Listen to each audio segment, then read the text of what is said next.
The day before I was supposed to propose to Khloe, I happened to glance through the living room window and saw her kissing her male secretary, Mark. It wasn't a quick, friendly peck on the cheek. It was a deep, passionate kiss, the kind that leaves no room for misinterpretation. My first reaction wasn't anger or sorrow, but a profound and sudden quiet inside my own head. I didn't feel the urge to cry or storm out to make a scene. I simply stood there, hidden by the curtain, and slipped the engagement ring I'd been carrying in my pocket off my finger, letting it fall silently onto the end table. When she finally walked inside, her face flushed and her eyes bright. The first words out of her mouth were, "Tomorrow's engagement ceremony is canceled." "Got it," I replied, my voice even. This time I didn't bother asking for a reason. My lack of protest seemed to surprise her, and she felt compelled to offer an explanation anyway. "Some urgent issues came up at the office," she said, reaching out to squeeze my hand with a familiar, placating gesture. "I need to go abroad for a little while. Leo, I promise I'll make it up to you next time." Her assistant, Mark, chose that exact moment to chime in, his timing impeccable. "Leo, where's Khloe's luggage? I can take it down to the car first. I don't want to disturb you two." He gave Khloe a look that lingered far too long, a look of possessive adoration that he didn't even try to hide. "Bedroom," I said, my voice flat. "Take your time packing. I'm just stepping out to grab something." Khloe didn't try to stop me. She simply asked that I come back early. The next day she left for her business trip, and I booked my own flight abroad. Khloe probably assumed, as she always did, that I would unconditionally wait for her, just like a loyal dog waiting for its owner. This was, after all, the third time she had promised to make things up to me regarding our engagement. From our college days to our professional lives, I had been with Khloe for 8 years. She used to tell me she'd marry me the day after graduation, but then it was always her work that mysteriously got in the way, pushing our future further down the road. "Leo, you're the only one I'll ever marry," she would say, and for a long time I believed her. The first time we were supposed to get engaged, she informed me at the last minute that it had to be postponed due to a crisis at her company. A patent had allegedly been stolen. The second time, she claimed there had been a serious accident at a work site, and her presence was essential to protect the company's reputation. Work was always her airtight alibi. The night before this most recent, now canceled engagement, she had repeated the familiar line. "The engagement is canceled. Leo, I do want to marry you, but you need to understand you're not the only option I have." This morning, the day of our supposed engagement, Khloe and I were scheduled to try on our formal attire. After I had dressed, I found the living room empty. She wasn't on the couch. I eventually located her on the balcony, her back to me, engrossed in a phone call. "Are you really planning on marrying him?"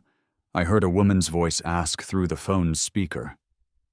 I leaned against the cool wall of the hallway, just out of sight, the voice piercingly clear in the morning quiet. Khloe rubbed her temples, a gesture of weary frustration. "Who, Leo? Of course not." The voice on the other end of the line let out a cynical chuckle. "Back in school, you were crazy for him. You wouldn't even look at anyone else. What's putting you off so much now?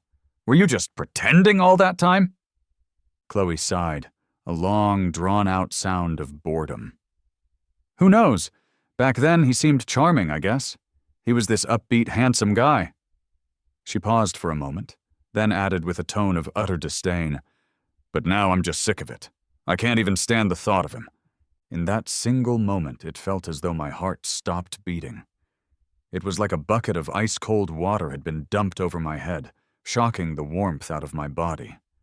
All the love I had held for her for 8 years suddenly felt like a pathetic joke. The person on the phone laughed, a little louder this time. "So why don't you just ditch him already? Your assistant is young, handsome, and full of life.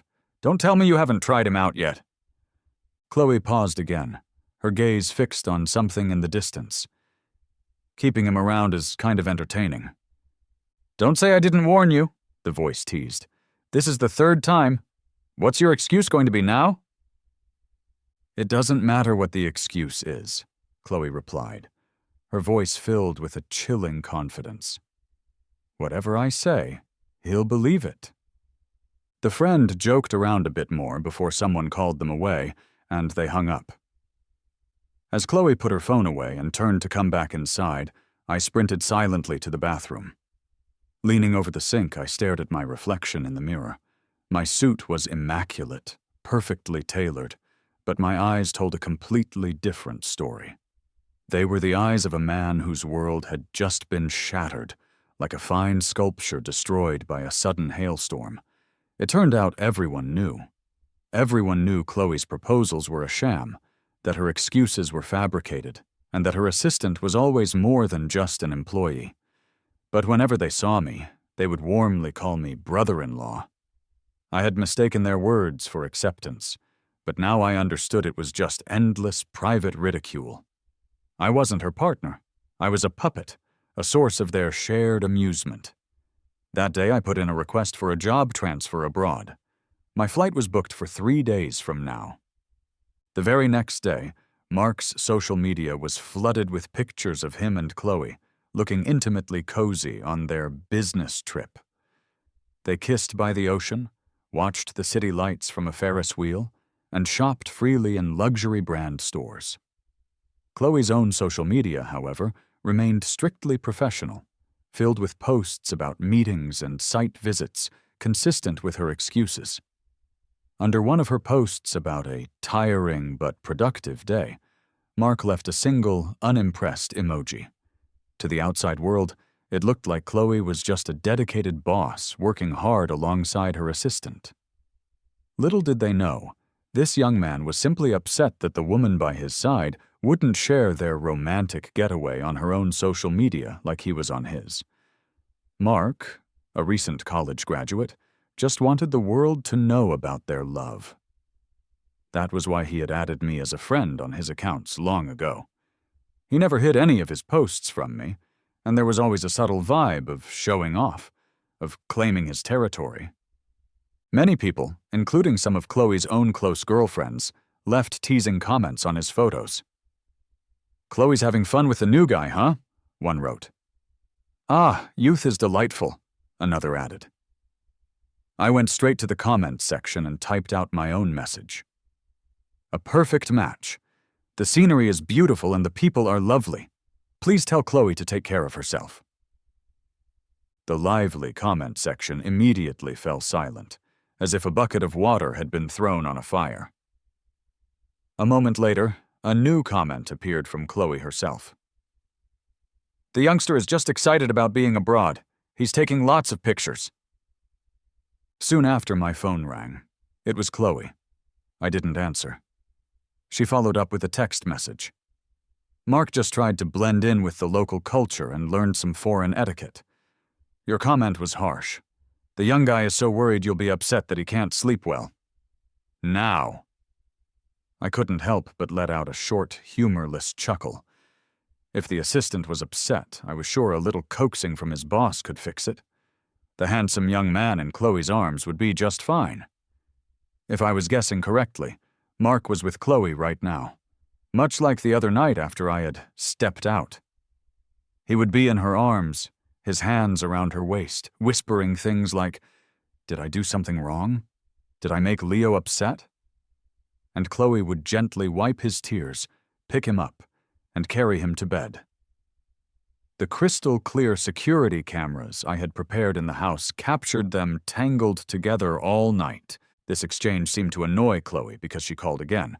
This time I answered. She immediately launched into a lecture. "Leo, being mean does nothing but make a man seem ugly and loathsome." Loathsome. She used the word so perfectly, as if to remind me just how deeply she detested me. "But Khloe," I said calmly, "you're the one who disgusts me. Mark is merely a naive young guy, not like you. Older and more cunning." I then asked her, my voice laced with false innocence, "Khloe, did I say anything wrong?" Her voice on the other end of the line came to a sudden stop. My words were deliberately ambiguous.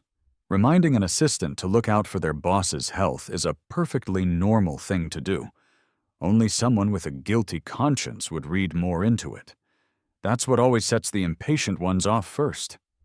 It seemed the only way to gain the upper hand was to be completely justified in your actions. I said nonchalantly. Or maybe you're the one acting guilty, hence the big reaction. Khloe hadn't even had a chance to speak when a weak, almost crying male voice came from her end of the phone. I'm sorry, boss. It's all my fault. Please don't argue with Leo. I'll delete my posts right now, and I'll never post them again. Khloe snapped, her voice sharp. What a slick talker.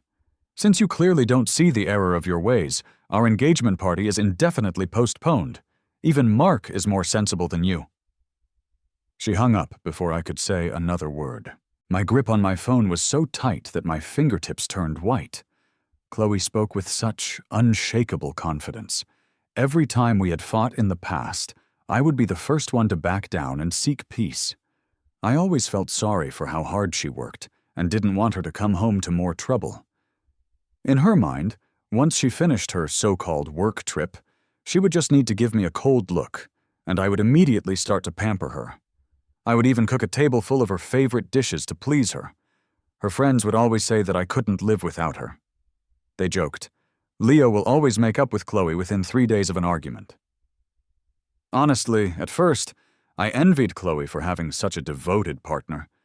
But eventually I started to feel more like a monkey in a circus, being played with and expected not to get angry. Well, that's how you end up not being taken seriously. I chuckled sarcastically to myself. If Khloe had ever truly respected me, how could her friends have dared to say such things so openly in front of me? The truth was, she had always seen me as a joke, while I was naively reveling in what I thought was love. I had indeed become a laughingstock. Preparing for my flight the day after tomorrow, I began to pack my bags in my own apartment. This place was a gift from my parents before they emigrated overseas. Khloe had urged me multiple times to sell it. Since you're moving in with me, this apartment is just sitting there empty, she'd argued. Plus, you have to worry about keeping it clean.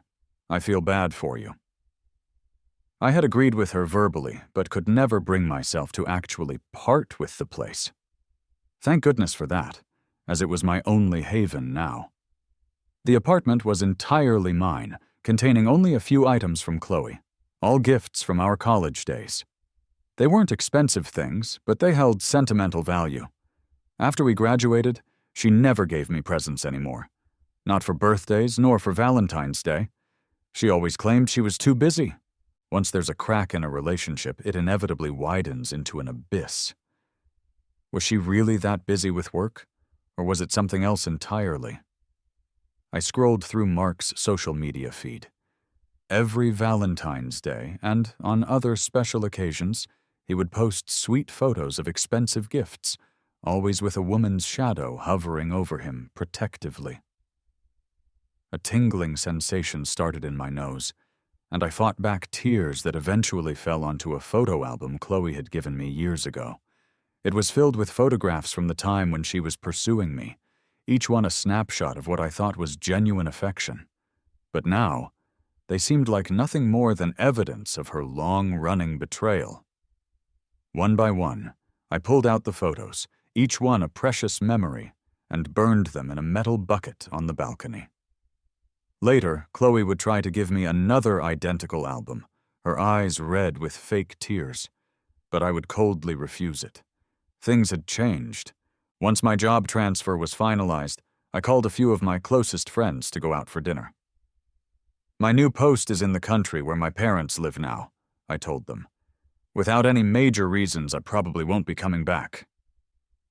Before my parents left, they had wanted me to go with them, but I stayed behind for Khloe. I had told my mom, I can't leave her all alone. I want to be with her. My mom had sighed reluctantly. I just hope you won't regret it. If things ever go south, come to your dad and me. We'll always take care of you. At the restaurant, my friends eyed me with curiosity. Leo hosting a dinner? Where's Khloe? Did she actually let you out on your own? They were joking, of course, because everyone knew how much I supposedly loved Khloe. She always wanted me home first thing after work, so I rarely went out with them.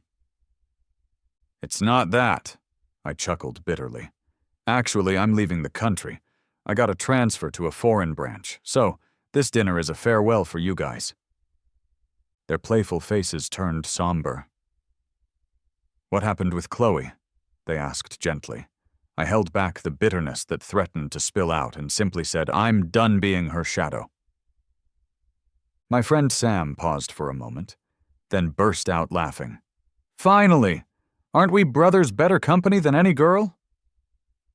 They all came in for a group hug, clapping me on the back. Leo, we're always here for you, they said. I hadn't drunk freely in ages because Khloe didn't like the smell of alcohol. But now, to hell with what she likes. Later in the evening, tipsy and slurring their words, they said, Find yourself someone better, buddy. Who needs a queen like her anyway?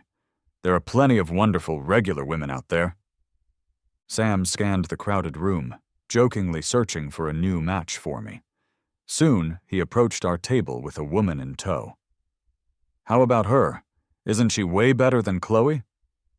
The others nodded in agreement, dazzled, while I stayed composed enough to offer the woman an apologetic smile. She returned it warmly, but as I looked more closely at her table, there seemed to be someone I knew. After a moment of squinting, I saw her clearly, and the recognition startled me. It sobered me up quite a bit. I quickly grabbed Sam's arm. Wake up! Something's happened. Sam, that's your boss. Sam was clearly drunk. My boss? Well, that's even better. She's got the looks, the money, and the figure. She's more than enough for our Leo. I quickly tried to push Sam back down onto his chair, but he stubbornly stood up again. Pointing at his boss, he exclaimed, Phone, get it out, quick, add her contact. Before I could react, Sam took my phone and added her as a contact himself. I wondered if he would regret this when he was sober tomorrow. The woman wasn't impatient at all. Instead, she looked at me, accepted the request, and even sent a friendly emoji. Long time no see. A buddy of mine leaned in close and whispered, Leo, maybe something's going on. She kept turning to look at you earlier. When Sam pulled her over, she was staring at you the whole time. I tried to clear my head and opened my eyes wide, looking at her again, but I still couldn't place her. I still greeted her politely, though. After dinner, we bumped into each other again at the restaurant's entrance. Since we had all been drinking, we couldn't drive and had to wait for cabs. The cool night breeze sobered Sam up a little. He let out a quiet groan, and then quickly fell silent when he saw his boss, Ava, coming out of the restaurant. My buddy whispered to me, I went through all this trouble to find you a woman. If you don't seize this chance, you're letting me down. He took a deep breath and went for it, pulling me along to stop her. With a charming smile, he asked, Ava, are you busy? Ava paused and looked at him. Not busy. Sam grinned. We've all been drinking and can't drive, and Leo isn't on our way home. Can you possibly give him a ride? Ava glanced at me. Her dark eyes held an emotion I couldn't decipher. Sure. Sitting in Ava's car, I watched the city lights streak by outside the window. I'm sorry about that, I explained. Sam drank too much. Please don't mind him. Leo, you're so polite, Ava chuckled softly. Suddenly, she pulled the car over to the side of the road and turned to look at me. I was puzzled. Leo, don't you remember me? I looked at her blankly, thinking that perhaps we'd had some brief business interaction in the past that I had forgotten. I laughed awkwardly. How could I forget you, Ava? You're quite famous in your field, after all. Ava's expression grew darker as she looked at me. Her gaze got closer, her scent and breath becoming unmistakable. I felt uncomfortable and tried to pull back, but she grabbed my wrist. Then who am I? She pressed. I froze. She asked again. What's my famous name? Her insistence made me give in. I'm sorry, She scoffed. Ava. I felt the warmth from her hand linger on my wrist even after I instinctively pulled back. She sat up straight and restarted the car. Don't forget again, she said quietly. Honestly, even when she told me her name, I still couldn't remember who she was. But the lingering warmth on my wrist wouldn't fade. The alcohol was dulling my self-control. From the passenger seat, her sharp, beautiful features appeared even more distinct under the passing streetlights. Memories, like a mixed-up computer program, began to flash in my mind, magnifying the most painful moments. Khloe and her male secretary tangled together in our home. The vacation photos from abroad. The car stopped downstairs at my apartment building. We're here. I moved closer to her, my breath brushing her face. Want to come up for a bit? Ava grabbed my wrist again, stopping me. She leaned in closer. Her dark eyes locked onto mine. I could see her pupils trembling slightly. How would I come up? Her low voice whispered in my ear, laden with a demanding pressure. My heart skipped a beat, and I momentarily regained clarity. Never mind, I said, pulling back my hand. I was just about to thank her for the ride, but before I could, she silenced me with a surprise kiss. Her hand came up behind my head, intensifying it. It was strong and urgent. My consciousness began to blur. Before I ran out of breath, she released me, whispering against my lips, "You were the one who provoked me first." Ava found her way around my apartment with a strange precision. She opened the door and was eager for another kiss in the entryway. She tugged at my clothes, pinning me to the living room couch. But in that critical moment, she paused, her eyes showing a flicker of restraint and hesitation. It was I who pulled her back into a kiss, holding her neck. She treated me with a kind of care that felt reserved for a precious treasure. I watched her, thinking that I should recognize such a beautiful face. The phone kept ringing from the kitchen, but it went unanswered.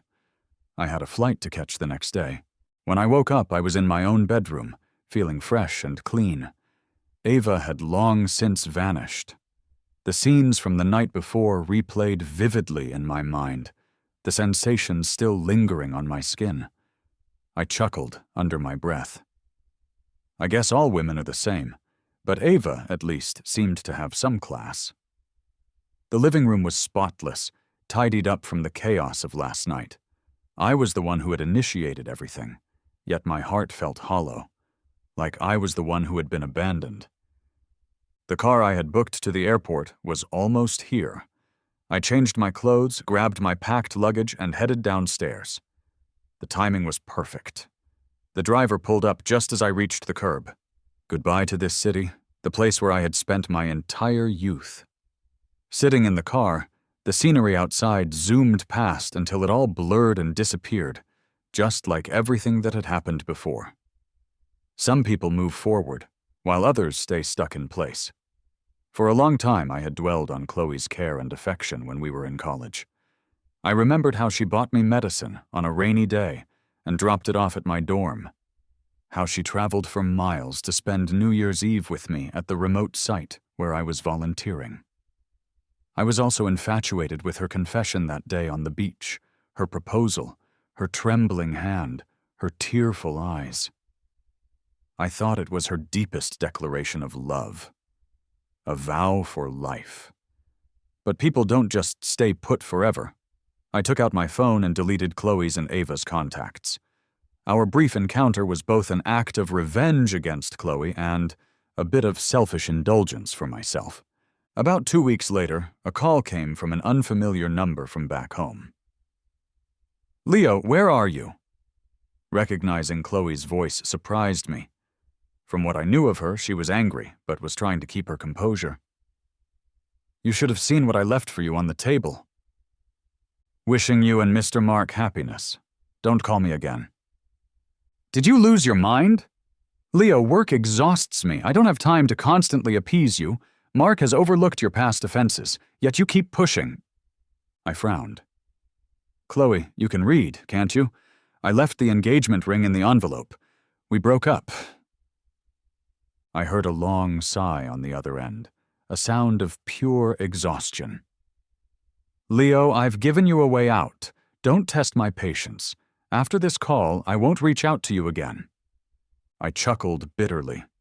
Did she always see me as so lowly? Like I should be grateful for whatever step down she was providing me? So you... I hung up before she could finish her sentence. Soon after, I received a message from her. It's fine if you want to go out and cool off for a couple of days. Just stay safe. But Leo, you need to tell me where you are. Be good, don't make me worry. Disgusting. I blocked that number too. Had it not been for this number being tied to so many contacts with friends and work colleagues, I would have canceled it the day I left the country. A few days later, a friend from back home suddenly called, telling me that Khloe was frantically looking for me. She's gone mad.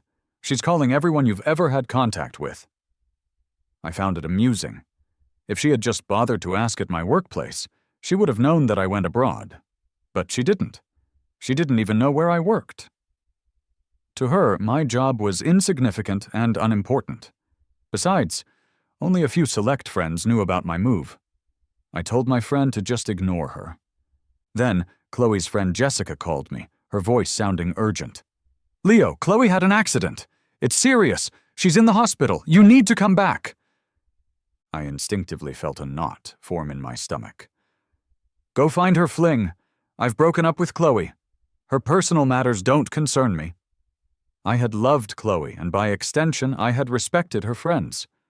I had been genuine with all of them. Yet they had all tricked me, laughed behind my back, and played me for a fool. The person on the other end of the line hesitated. A nervous tone crept into her voice. Leo, I was just kidding. You once treated Khloe like she was your entire world, and I know you're still upset. Why not use this as a chance to mend things? Her words sounded so entitled, as if allowing me this opportunity deserved my eternal gratitude. Jessica, I replied calmly. The engagement was just her way of lashing out because of Daniel. It's over between us. I've moved on. Impossible, she suddenly shouted. Everyone knows you're her puppy. Or not. Realizing her slip of the tongue, she quickly tried to backtrack. Leo, I didn't mean that. I chuckled indifferently, filling in her unspoken words for her. Everyone knows I was Khloe's lapdog, so she shamelessly cheated on me, and you all just played along with it, thinking I was completely oblivious? A loud crashing noise erupted over the line, like something had shattered. Fine, be like that. You'd better never come back. That was Khloe's voice. Jessica tried to calm her down. Khloe, don't be rash. Leo's just in a mood right now. Hasn't he always reconciled with you, no matter how upset he was? Tell him if he's not back by tomorrow, then he should never return. I can forgive his whims once, maybe even twice, but beyond that is crossing the line.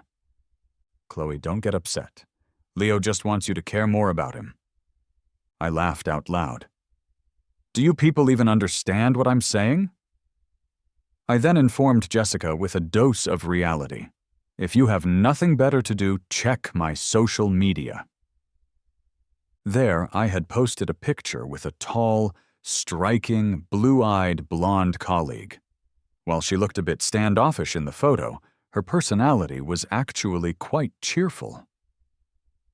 Leo wouldn't dare! Khloe must have seen the photo, her face glowering as though she were ready to rain down fury. Mark tried to console her, but she jerked her arm away from him. Then, realizing something, she softened her tone. It's late. Go get some rest. Khloe's mind replayed the vibrant smiles from that photo. Leo, you've got some nerve. Don't you ever think of yielding to me? She instructed Jessica to process her discharge from the hospital.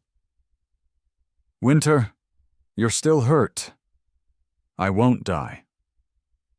She had indeed been in a minor accident, but she had exaggerated its severity. As winter changed into her clothes, she thought, "Leo, you'll rue the day you treated me this way." She had my credit card canceled immediately. In her mind, my job was trivial, incapable of earning much, a mere distraction.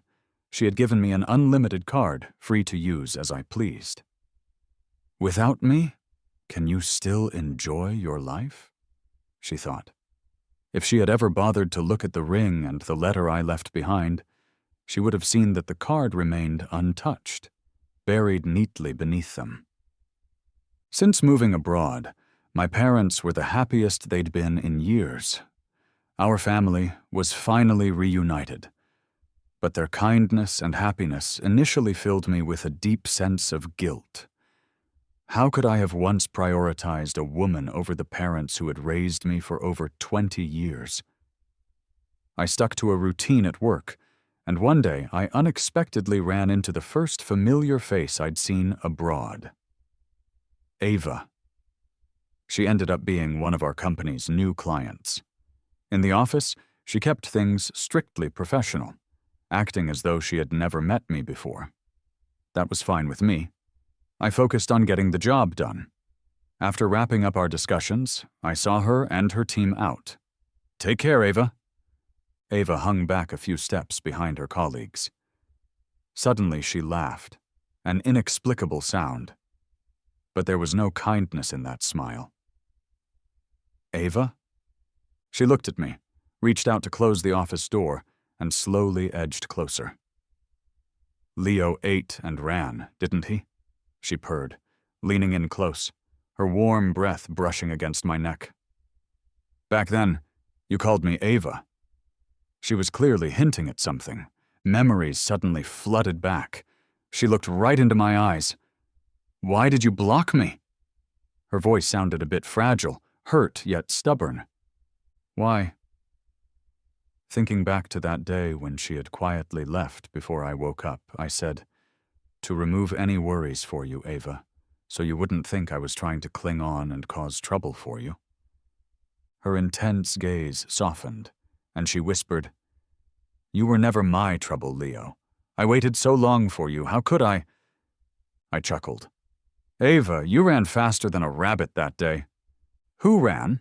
she asked, suddenly getting anxious. "I went out to get you breakfast. When I came back, the house was empty." I froze, surprised by this reason. "You are really driving me crazy." I was momentarily speechless. Her eyes were slightly red as she asked, "Who's that woman in your social media post?" She could still see my posts, but I had deleted her. Ava picked up on my confusion, saying, "I saw it when Sam was scrolling through his feed." A boss sneaking around a subordinate's social media? "She's a colleague." Hearing someone approaching outside the door, I quickly said, "You should leave. It's not good for us to be seen here like this." "What's so bad about it?" she challenged. "Now that everything's cleared up, shouldn't you give me a status?" There was a bit of a blush on her face. The footsteps outside grew closer. Panicking, I pushed her away. "What status? We have no relationship. That one time was an accident. Just forget about it. If you don't leave, then I will." Ava didn't hurry. She simply said she wanted me to add her contact back first. She was strict at work, calling multiple times daily for updates. But on a personal level, Ava always replied to my messages instantly. Thinking back to before, when I'd text Khloe in the morning and get no reply until late at night. The reason? Always just busy or forgot. It wasn't important. But Ava would call just to discuss a small work detail and then seamlessly slip into personal topics. "Leo, are you free after work?" "No, I'm working late." A few minutes later, she'd reply, "Well, I just checked with your boss. There's no overtime scheduled for you today." And later, "Leo, I'll pick you up after work." I didn't reply. She was waiting by the main entrance after work anyway.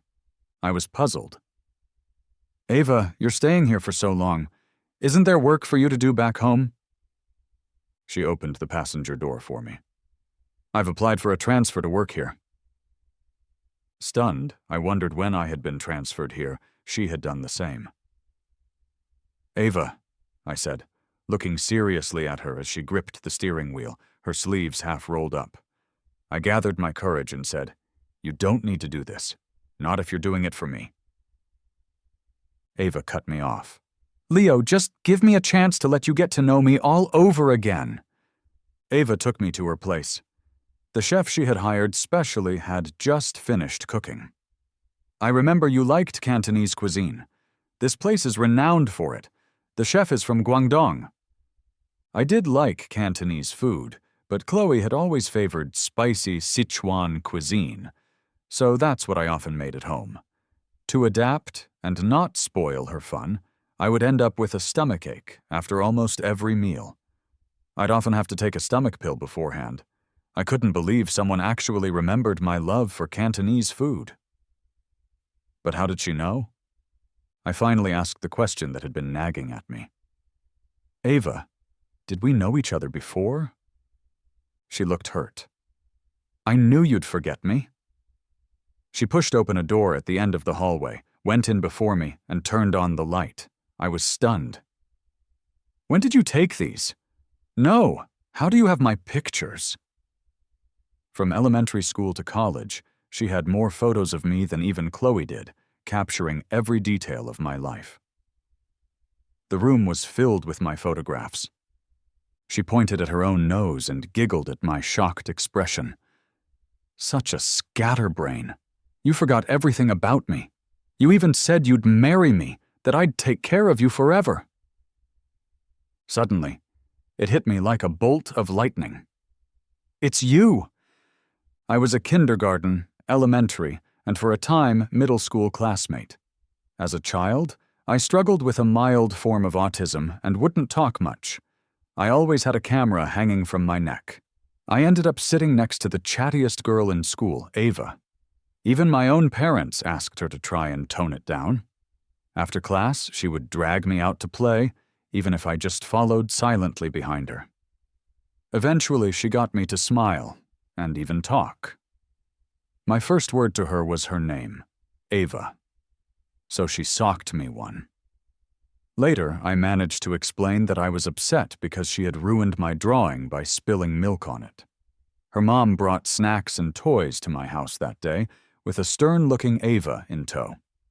My parents were baffled, thinking I'd gotten into trouble again and were ready to scold me. But her parents couldn't stop laughing.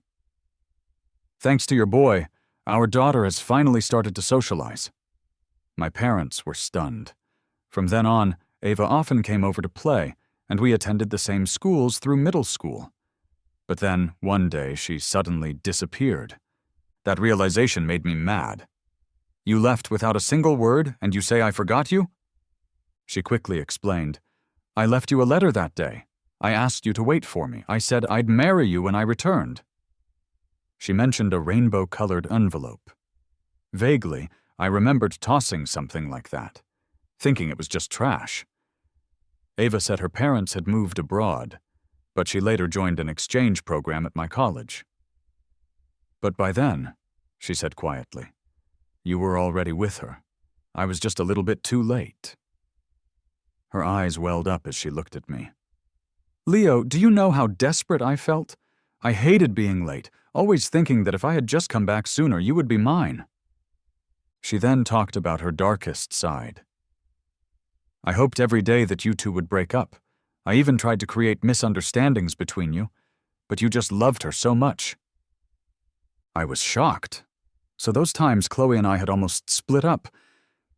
It was because of her? I didn't recall ever seeing her during my college years. She looked defeated. I was out of options. The study exchange ended, and my mom pushed me to return home. I locked myself away. I didn't want to talk to anyone, she shared. My mom got me a therapist. Then I heard news from back home that you were happy. So I thought, if you're happy, then that's enough for me. Watching you from afar satisfied me. However, she's not good to you, Leo. She glanced at me cautiously. I'm not bad. It's because she's not good to you that I finally stepped in to steal you away. Her cautious, probing look made me uneasy, but not in a bad way. I cupped her face in my hands. "Ava, thank you." While she might have caused some misunderstandings between Khloe and me in the past, this time it was Khloe who had betrayed our relationship. "Thank you for thinking of me all these years." "Will you give me a chance?" she asked, her voice trembling slightly. I gently kissed her trembling lips. Ava's warm breath surrounded my ear. "Leo, this time, I want you to only think of me," she murmured with tender care, softly calling my name. I was overwhelmed, feeling only heat and a sense of coming home. As it ended, she whispered in my arms, "Leo, you're mine now. You can't leave me for the rest of our lives." Khloe's patience had finally run out. I didn't show up, not even on her birthday, which signaled that no apology was forthcoming. The things I had left on the table for her, the ring and the letter, remained untouched after her initial glance. But this time she noticed the credit card she had frozen. She sat on the sofa, smoking one slim lady's cigarette after another, surrounded by half-empty wine bottles. Then the doorbell rang. Her dull, lifeless eyes suddenly lit up, and she rushed to open the door. "You're finally home? Are you regretting it?" "Khloe?" A male voice, sounding a bit hurt, caught her off guard. "Mark? Why is it you?" Mark's expression turned tense, but he quickly composed himself. "You haven't contacted me or answered any of my calls. I was worried." Khloe lowered her head and gave a bitter smile. "Even you worry about me." But he doesn't. Such a heartless man. "Khloe, what happened?" Mark's hand reached out to touch her face, his stubble making her look particularly haggard. She avoided his hand and turned back inside. "I'm fine. Just leave." "You're waiting for Leo, right? He won't come back. He even transferred his job abroad," Mark said, his voice laced with his own hurt. "What did you just say?" Khloe snapped around to face him, her intense gaze scaring him a bit. "His job moved overseas, and he already has a new girlfriend." "How do you know?" she asked seriously. "It was on Leo's social media. Jessica knows about it too."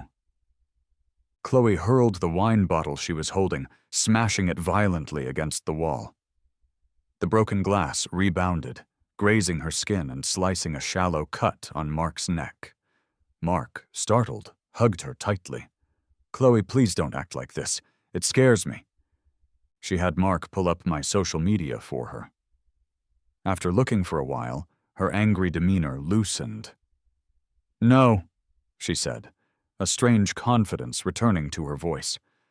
"I've seen him when he's in love before. This woman is not his girlfriend. Jessica showed me this photo before, but I was too upset then, thinking Leo was just throwing a tantrum and waiting for me to comfort him. I didn't look closely." Now she chuckled. "Got someone to pose for a picture and posted it, huh?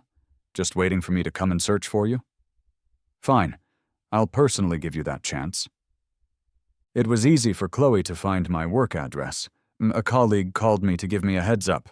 He said a woman had come by asking about me. From his description, I knew it was Khloe, but I brushed it off. After hanging up, I was about to go back to sleep when Ava's arm wrapped around my neck, pulling herself close to me. Her voice was low and husky by my ear. "You still care about her?" I was drowsy and didn't want to talk, but she pushed for an answer, snuggling even closer. "If she comes looking for you, will you go with her?" Her probing hand snapped me awake. I grabbed it. "What do you think?" "I don't know," I sighed, pinching her ear gently. "Ava, what are we doing right now?" She looked at me intensely and whispered two words in my ear that made me blush. I pushed her away playfully. "So now, you still think I'd leave with her?" She didn't speak, just looked at me.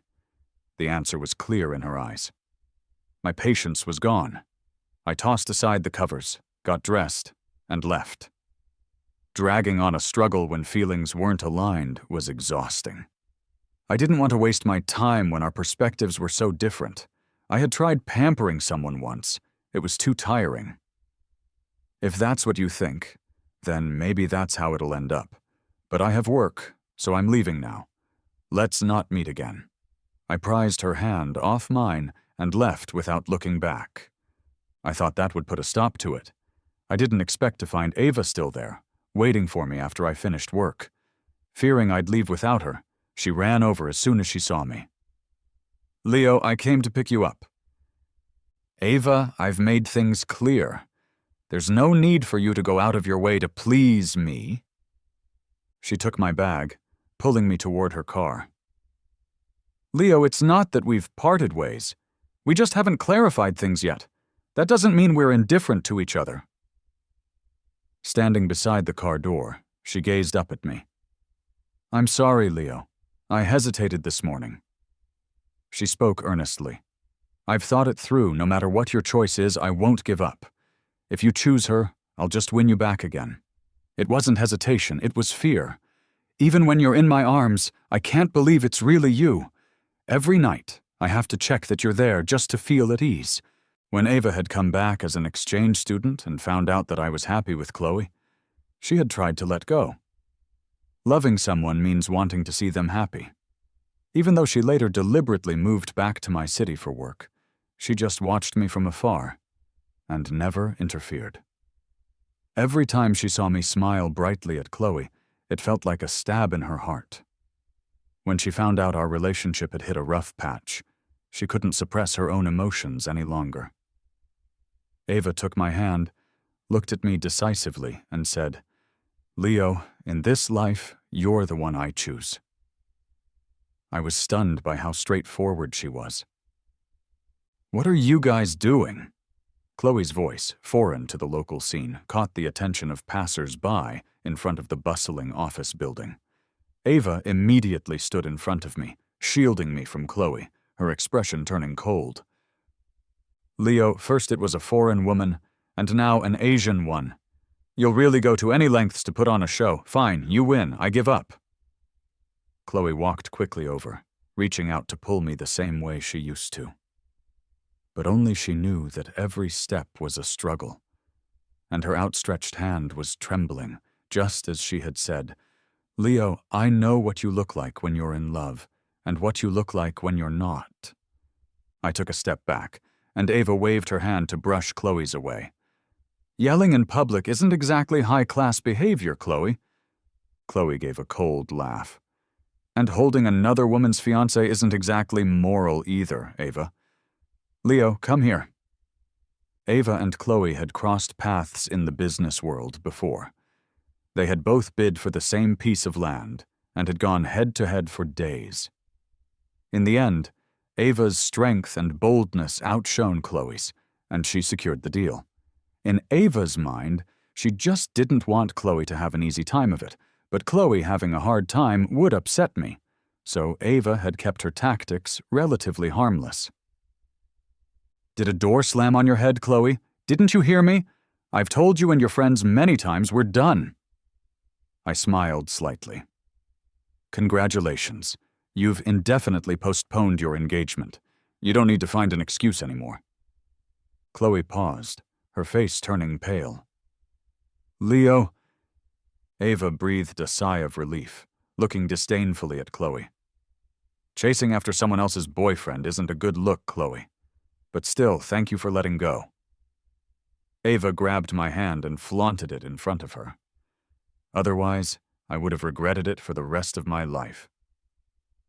Khloe looked at our tightly clasped hands, her mind raging. Leo was hers.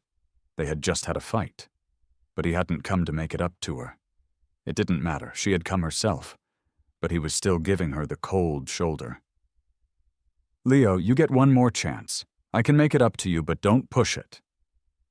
I ignored her and led Ava to the car. "I'm tired. Let's go."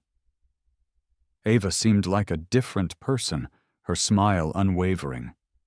It wasn't like when we first met, when she had been so cautious and uncertain. I hadn't thought we would meet like this again, and that Khloe would really show up here. No casual greetings, no letting go. Winter watched the car drift further away, tears welling in her eyes. It finally hit her. Leo was different this time. He wasn't the obsessed Leo anymore, ready to leap at her slightest signal.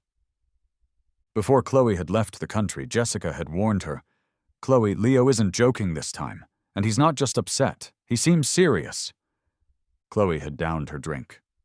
"No way, Leo can't get away from me." Jessica hesitated. "Honestly, you went too far before. Leo is a sensitive guy. Even if he didn't show it, he has always understood your changes. But he loved you, so he tolerated it. Khloe, it's not that he can't leave you, it's that you can't leave him. He's a part of your life everywhere. Your clothes were picked out by him. He worked, but he still worried about your health and made you soup every single day."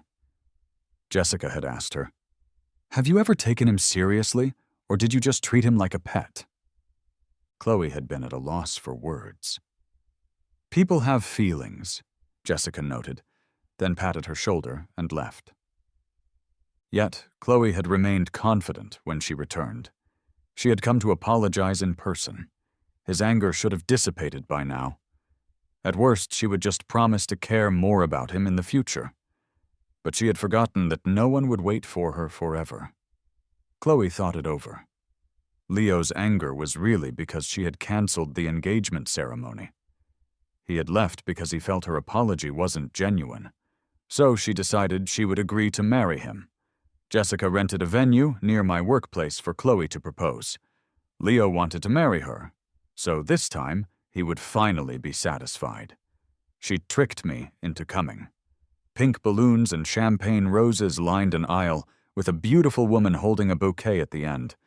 Everyone cheered and urged, "Say yes, say yes." Seeing Khloe there, I turned around and started to walk away. She rushed and grabbed my arm. "Leo, I'm sorry." Khloe knelt on one knee. "I hadn't considered your feelings before, but now I want to make it right." Her eyes were full of the tender affection she used to show me. How ironic. I gave a forced laugh. "Khloe, so you do have time for me after all. I was wrong before. From now on, I'll make time for you. I'm getting out of here.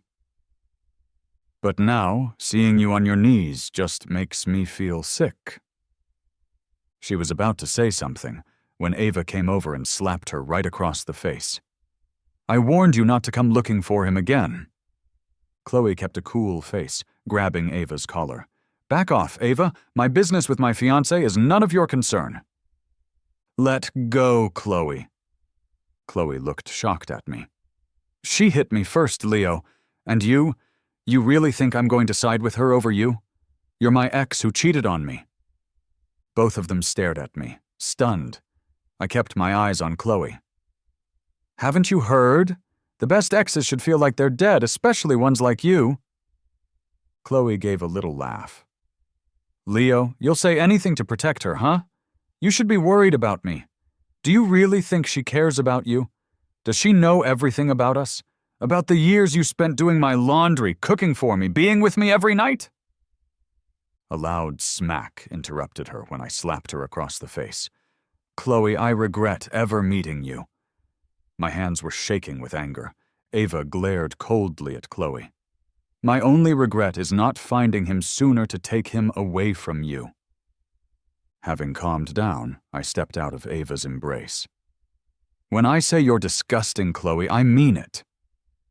I pulled out my phone and played a recording of her phone call from that morning on the balcony. Who knew?